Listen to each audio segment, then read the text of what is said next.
हरे कृष्ण मित्रों, आज हम आपसे भविष्य पुराण की एक कथा के विषय में चर्चा करेंगे, जिसमें महर्षि वशिष्ठ जी का संक्षेप में एक विवरण दिया गया है।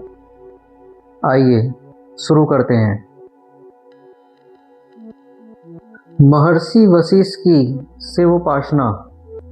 महर्षि वशिष्ठ एक महान ऋषि हो गए हैं। उन्हें ब्रह्म वर्चस्व और अलौकिक शक्ति भगवान शंकर के अनुग्रह से ही मिली थी। वे भगवान महेश्वर की आराधना में कठोर तप किया करते थे। अहिंसा, सत्य, अस्तेय, ब्रह्मचर्य और अपरिग्रह, इन पांचों यमों तथा शौच, संतोष, तप, स्वाध्याय और ईश्वर प्रणिधान, इन पांचों नियमों का वे यथाविधि पालन करते थे। प्रातःकाल और सायंकाल के समय अग्निहोत्र करने का उनका नियम था। यही अग्निहोत्र विधि पूरी करने के लिए वे नंदिनी नाम की गौ को अपने आश्रम में रखते थे। उन्हें यह गौ प्राणों से भी अधिक प्रिय थी और इसकी रक्षा तथा सेवा के लिए वे सब कुछ कष्ट उठा सकते थे। इसी गौ के लिए उनका विश्वामित्र से चिरकाल तक युद्ध होता रहा। सुरधेनु नंदिनी कभी बांधी नहीं जाती थी। उसे जब भ्रमण करने की इच्छा होती तो वन में जाकर घूम घाम आती। एक दिन वह आश्रम से भ्रमण करने के लिए कुछ दूर निकल गई। वहाँ एक बड़ा गड्ढा था। उस गड्ढे की गहराई का पता नहीं लगता था। नंदिनी उस जलाशय के तट पर चल रही थी। उसी समय पैर फिसलने से वह गड्ढे के जल में गिर पड़ी। सायंकाल का समय था। प्रतिदिन नंदिनी सूर्यास्त होने के पहले ही आश्रम में पहुंच जाया करती थी। उस दिन वह रात हो जाने पर भी नहीं आई तो महर्षि वशिष्ठ चिंतित हो गए और वे उसे ढूंढने के लिए निकल पड़े। ऊबड़ खाबड़ भूमि में खोजते हुए वे उसी गड्ढे के समीप पहुंचे। उसमें उसी करुण आवाज सुनकर मुनि को नंदिनी के गिर जाने का पता लग गया। महर्षि वशिष्ठ ने उसी समय सरस्वती नदी का स्मरण किया और उनकी प्रार्थना से सरस्वती ने अपने जल से उस गर्त को पूरा भर दिया। नंदिनी झट बाहर आ गई और महर्षि के साथ आश्रम को चली आई। परोपकारी वशिष्ठ ने सोचा कि इस महागर्त का रहना जीवों के लिए बहुत हानिकर है और अनेक जीव जंतुओं के इस विवर में गिरकर मर जाने का भय है। इसलिए इसको भर देना परम आवश्यक है। इस विचार से वे पर्वतराज हिमालय के यहाँ गए। हिमालय को महर्षि के आगमन से बड़ी प्रसन्नता हुई और उन्होंने पाद, अर्घ आदि सत्कार से उनका प्रेम पूर्वक स्वागत किया और कहने लगे कि हे मुनि श्रेष्ठ, आज इन पवित्र चरणों के रज के स्पर्श से यह देश पवित्र हो गया और मेरा जीवन सफल हो गया।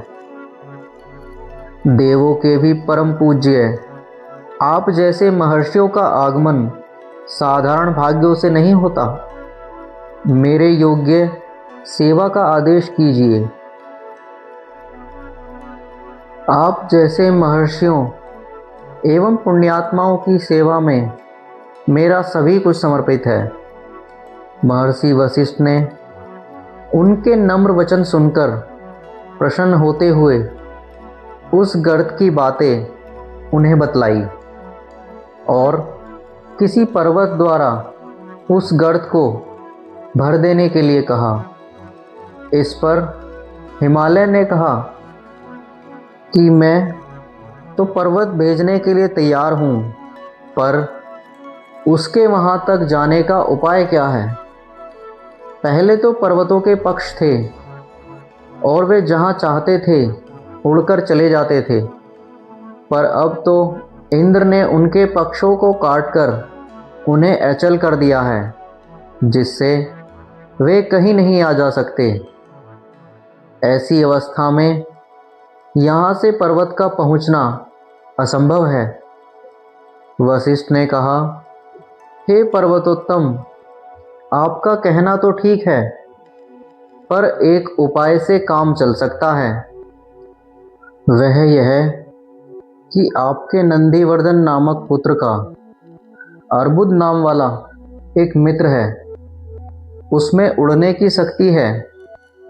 वह यदि चाहे तो नंदीवर्धन को क्षण भर में मेरे आश्रम के समीप पहुंचा देगा। यदि मुझ पर आपकी श्रद्धा हो तो बिना किसी प्रकार के दुख माने उसे वहां भेज दीजिए। हिमालय बड़े संकट में पड़ गए। उनका एक पुत्र मैनाक पक्षभेद के भय से सागर में छिपा बैठा है। दूसरे को वशिष्ठ जी लेने आए। पुत्रों के वियोग में जीवन किस प्रकार सुख से बीतेगा, उन्हें इसी बात की चिंता थी। परंतु इसी के साथ साथ उन्हें इसका भी भय था कि कहीं वशिष्ठ जी प्रतिज्ञा भंग से कुपित होकर शाप न दे दें। उन्होंने पुत्र वियोग को ब्राह्मण शाप से अच्छा समझकर नंदीवर्धन को वशिष्ठ ऋषि के आश्रम में जाने का आदेश दे दिया। नंदीवर्धन ने विनय पूर्वक अपने पिता से कहा, पिताजी, वह देश तो बहुत ही बुरा है। वहाँ पलाश, खैर, धव, सेमर आदि जितने वृक्ष हैं, उनमें न सुगंधित पुष्प हैं और न मधुर फल ही होते हैं। भयंकर कोल, भील आदि दुष्ट जातियां ही उस प्रांत में निवास करती हैं। वहाँ कोई नदी भी नहीं बहती जिससे उस देश में रमणीयता आ सके। सबसे प्रधान बात यह है कि आपके चरणों की सेवा छोड़कर मुझे कहीं दूसरी जगह जाने में बड़ा कष्ट होगा।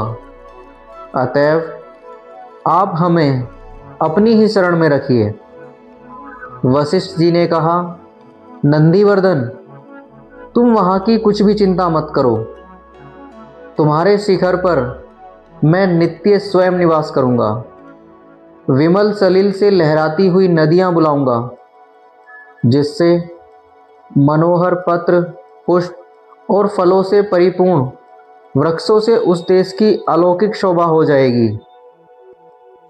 मनोहर कलरव करने वाले असंख्य पक्षियों से उसकी रमणीयता देखते ही बनेगी। उस समय नाना प्रकार के जंतु आकर उस देश में निवास करने लगेंगे। इन सब के अतिरिक्त मैं अपनी तपस्या के बल से भगवान शंकर को प्रतिष्ठित कर उस प्रदेश का इतना महत्व बढ़ा दूंगा कि पृथ्वी के सभी प्रांतों से सहस्त्रों की संख्या में लोग वहां आकर अपना जीवन सफल करेंगे।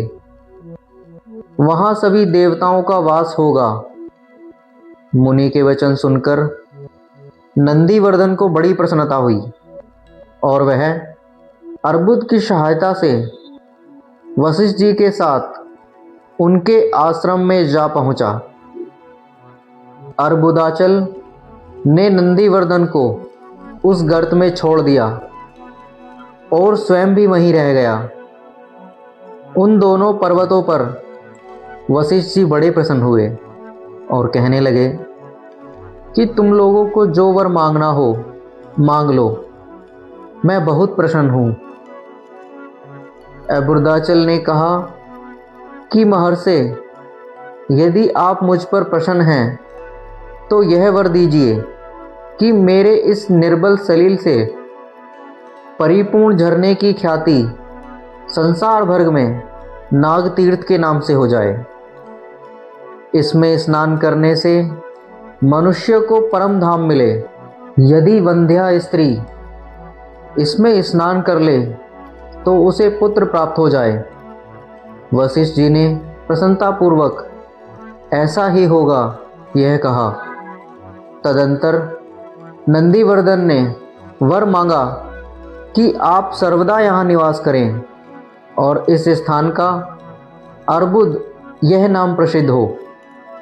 वशिष्ठ जी ने इन दोनों वरों को देकर उसी पर्वत पर अपना स्थायी आश्रम बनाया और देवी अरुंधति के साथ उसमें निवास करने लगे।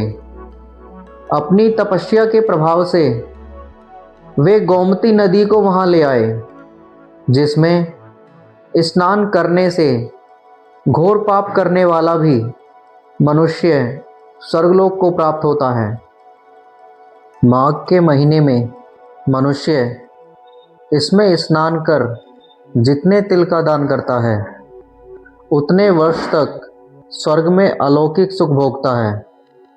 उस स्थान का इतना सौंदर्य और महात्म्य बढ़ाने पर भी वशिष्ठ जी को संतोष नहीं हुआ और दयासागर भगवान शिव के निवास के बिना वह प्रांत सूना सा प्रतीत होता था।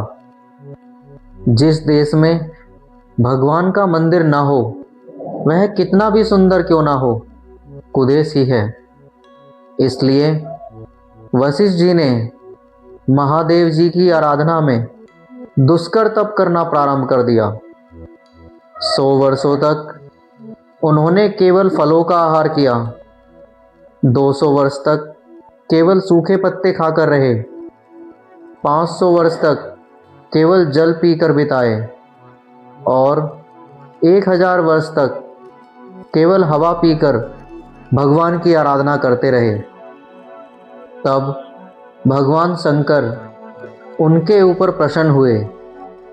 उस समय पर्वत को भेद कर उनके सामने एक सुंदर, परम सुंदर शिवलिंग प्रकट हुआ। उसे देखकर वशिष्ठ जी को बड़ा आश्चर्य हुआ और वे अनेक प्रकार से उनकी स्तुति करने लगे। अनंतर उसी लिंग में से यह वाणी निकली कि हे मुने, तुम्हारे मन की सब बातें मुझे ज्ञात हैं। तुम्हारी अभिलाषा पूर्ण करने के लिए आज से मैं सदा इस लिंग में निवास करूंगा। इससे पूजन से मनुष्यों को सब प्रकार के सुख प्राप्त होंगे। मेरी प्रसन्नता के लिए इंद्र के द्वारा भेजी गई इन त्रैलोक्य पावनी मंदाकिनी में स्नान कर जो इस अचलेश्वर नामक लिंग का दर्शन करेगा वह जरा और मरण से रहित परमपद को प्राप्त होगा। इतना वरदान देकर भगवान शिव अंतर्धान हो गए और वशिष्ठ जी भगवान शंकर के अनुग्रह से अत्यंत प्रसन्न होकर अनेक तीर्थों और देवों को वहां ले आए।